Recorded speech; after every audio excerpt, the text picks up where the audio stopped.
Alright, folks, sorry it's been a while since I posted. I haven't really kept a very solid update. I got the glue bit put in. Obviously, I had to strip or pull this bit of styrofoam. With glue bit, you really got to pay attention to the directions. Sorry if the audio quality is kind of crappy. I'm using my earbuds, which have a built-in mic, obviously. Something to keep in mind when doing this is kind of keep track of what came out of where. What I mean by that is like styrofoam. As you can see, it's kind of broken into pieces, but it's still usable. Also, in regards to pop rivets, I don't know how many of y'all have actually done boat restorations. In my case, well, I'm not really doing restoration. I'm just doing a decking replacement and hull seal with a glue bit. I'm going to keep everything as original as possible. Yeah, I'm going to keep the original red carpet, but I'm going to have to get new carpet. When I say original, I mean like the original coloring. As with carpeting, or no, sorry, I lost my train of thought and used the first thing that popped in my head. I decided I'm not going to strip the boat and paint it a different color. What I'm going to do is I'm probably going to wet sand it and paint over it with the original or close to original color. Something I'd recommend, though, while working on stuff like this, if you can hook a battery up to your cables and trim your engine down so it's not sitting there beating and banging. And yeah, that's that.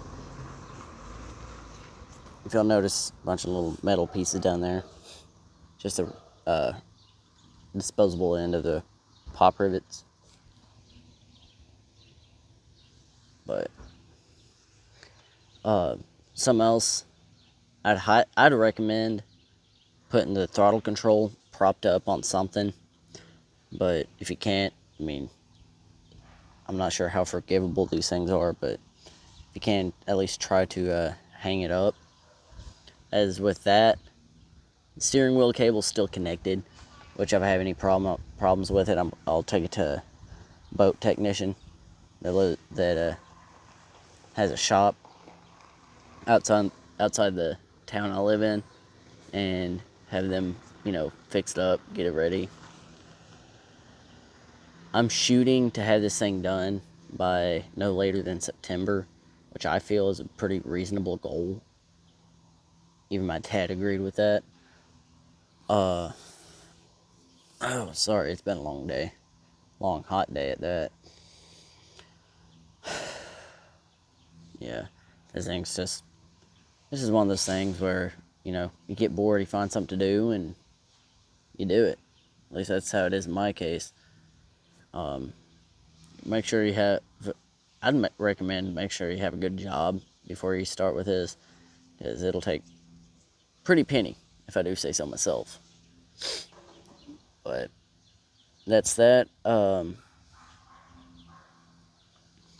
pulled the cap pieces, the corner pieces off, put new pop rivets in there, make sure it's set right. Something to keep in mind with these pop rivet tools, that little guy right there. I'm lazy, I don't feel like getting out and walking over there. Anyway, something with those pop rivet tools is if it doesn't clip the disposable end right away, it's just because it hadn't pulled everything tight. Once you start to feel tension, grab a hold of that pop rivet tool.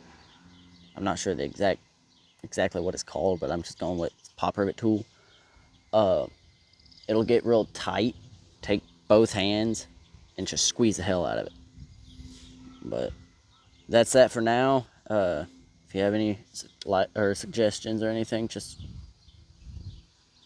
let me know down in the comments, or up in the comments. I don't know how anything's set up anymore. Things change so quick. But if you like this video, hit like. Feel free to subscribe, and on to the next episode, which will be putting in new wood.